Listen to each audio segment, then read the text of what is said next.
So this video is about a case study from the Institute of Healthcare Improvements, and it is in regards to how easy an insulin overdose can happen when you are in a busy floor, either the ER, ICU, or in any other floor.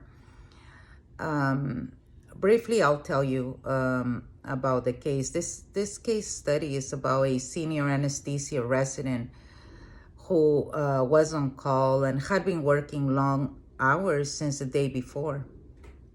Once his last surgery was done, his pager went off at about 3 a.m. and it was the cardiac ICU floor letting him know that there was a very ill patient and needed his attention. I believe the patient was already very compromised, 78-year-old. The anesthesia team was very exhausted and fatigued by the time this case got to them. What happened is, while the incision started during the emergency surgery, I believe they were going to do exploratory surgery, the attending physician ordered the senior resident to administer 10 units of insulin via IV. The senior resident immediately administered 10 ml of insulin via IV, which 1 ml of insulin equals to 100 units of insulin. Remember, again, the order was 10 units, not 10 ml. However, the resident administered 10 ml of insulin, which equals to 1,000 units of insulin. Once he realized he delivered 1,000 units of insulin to an already compromised patient,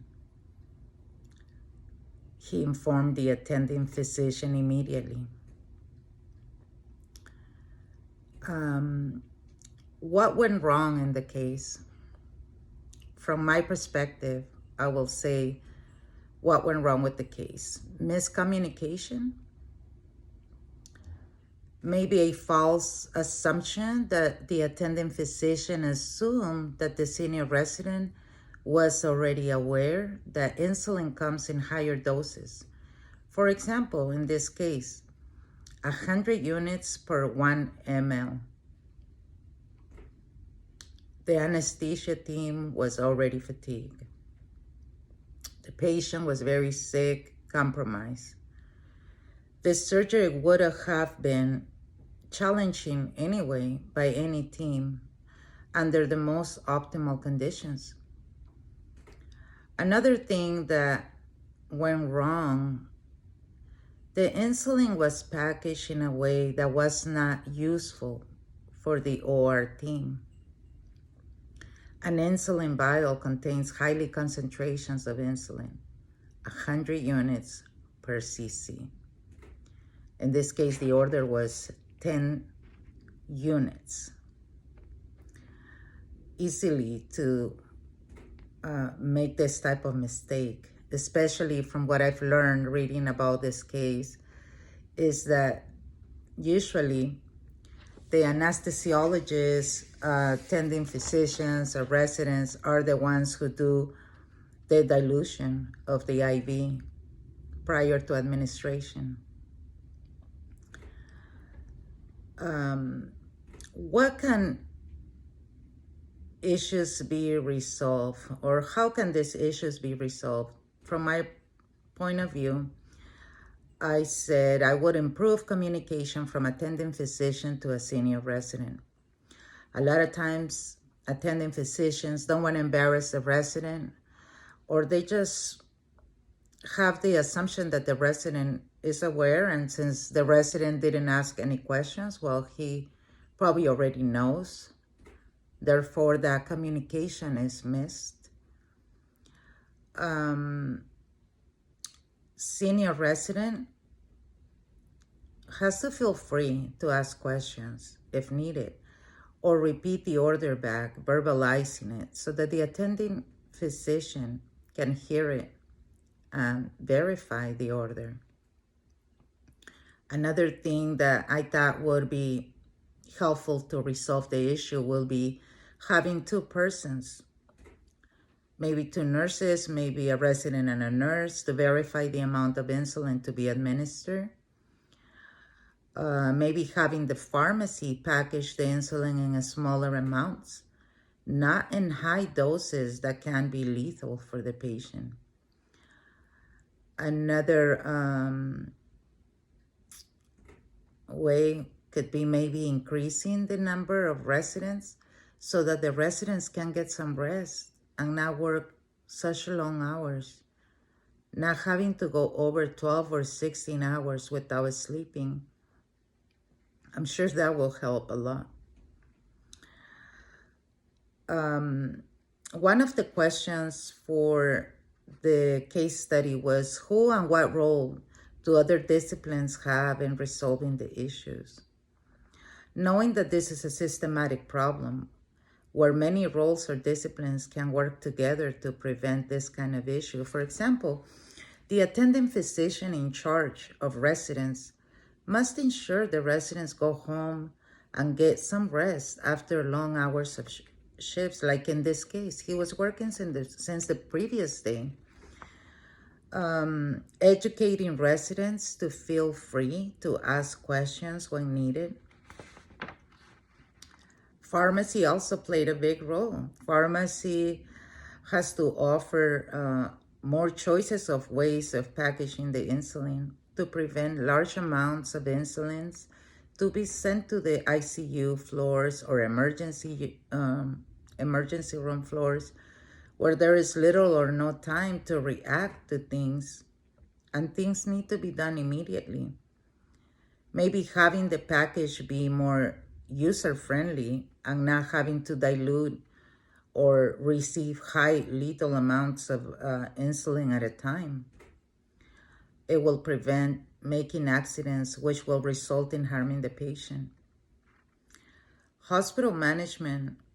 I believe that hospital management should work on policies where maybe two staff members must sign the insulin verification prior to insulin administration.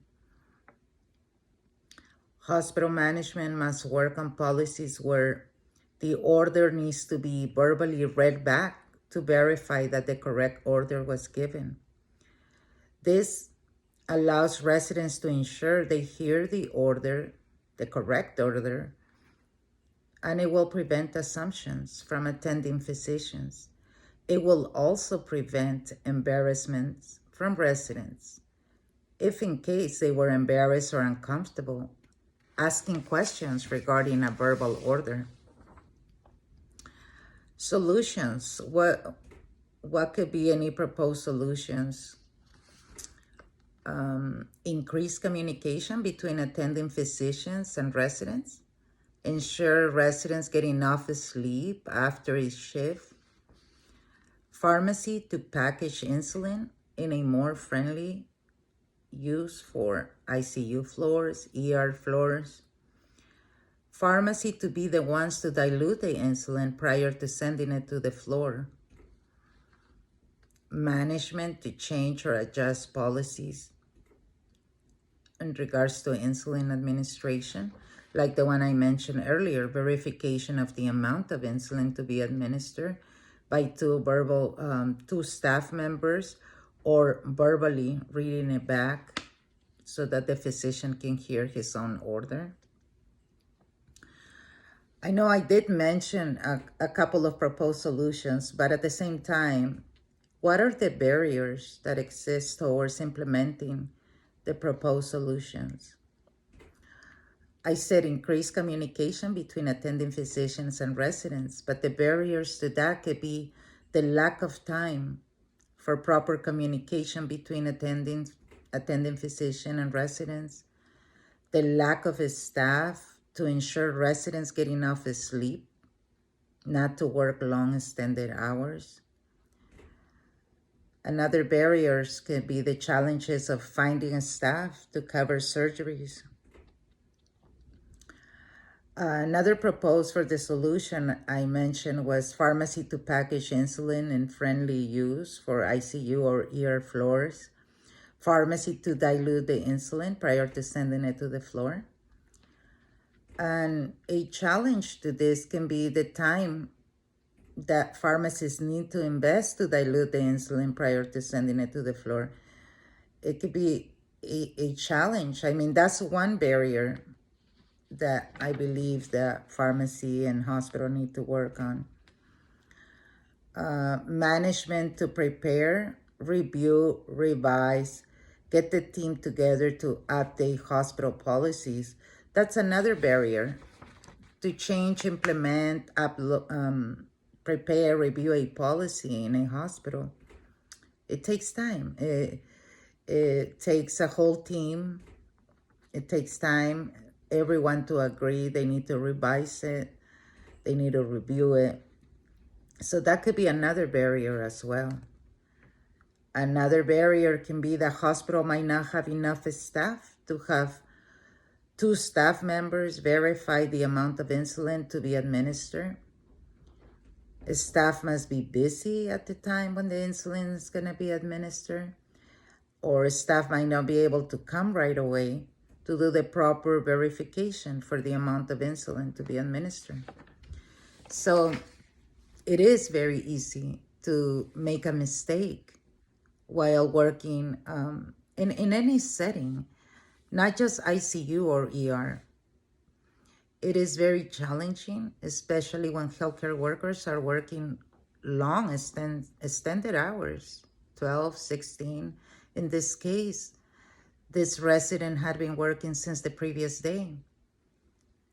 And being 3 a.m. in the morning, I'm sure it had a lot to do with this insulin overdose.